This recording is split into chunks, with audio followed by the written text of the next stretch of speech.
చెన్నై వేదికగా ఆస్ట్రేలియా అండర్-19తో జరుగుతోన్న తొలి టెస్టులో యువ భారత జట్టు సత్తా చాటుతోంది. మొదటి ఇన్నింగ్స్లో ఆసీస్ చేసిన స్కోర్కు టీమిండియా ధీటుగా సమాధానమిచ్చింది. టాస్ గెలిచి మొదట బ్యాటింగ్ చేసిన ఆస్ట్రేలియా 71.4 ఓవర్లలో 293 పరుగులకు ఆలౌట్ అయింది.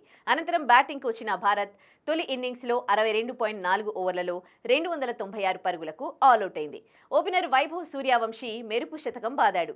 62 బంతుల్లో 14 ఫోర్లు, 4 సిక్సర్లతో 104 పరుగులు చేశాడు. అయితే జోరు మీదున్న అతను దురదృష్టవశాత్తు రనౌట్ అయ్యాడు. అయితే శతకం సాధించిన వైభవ్ సూర్యవంశీ చరిత్ర సృష్టించాడు. ప్రొఫెషనల్ క్రికెట్లో సెంచరీ సాధించిన అతి పిన్న వయస్కుడిగా రికార్డు నెలకొల్పాడు. 13 ఏళ్ల 188 రోజుల వయసులో సూర్యవంశీ శతకం సాధించాడు. అంతకుముందు ఈ రికార్డ్ బంగ్లాదేశ్ కెప్టెన్ నజ్ముల్ హుసేన్ శాంటో పేరిట ఉండేది. నజ్ముల్ 14 ఏళ్ల 241 రోజుల వయసులో సెంచరీ చేశాడు. 2013లో శ్రీలంకపై ఈ ఘనత సాధించాడు. ఈ రికార్డును సూర్యవంశీ బద్దలు కొట్టాడు. కాగా సెకండ్ ఇన్నింగ్స్లో ఆస్ట్రేలియా 67.4 ఓవర్లలో 214 పరుగులకు ఆలౌట్ అయింది. అనంతరం 212 పరుగుల లక్ష్యంతో బరిలోకి దిగింది యువ భారత్.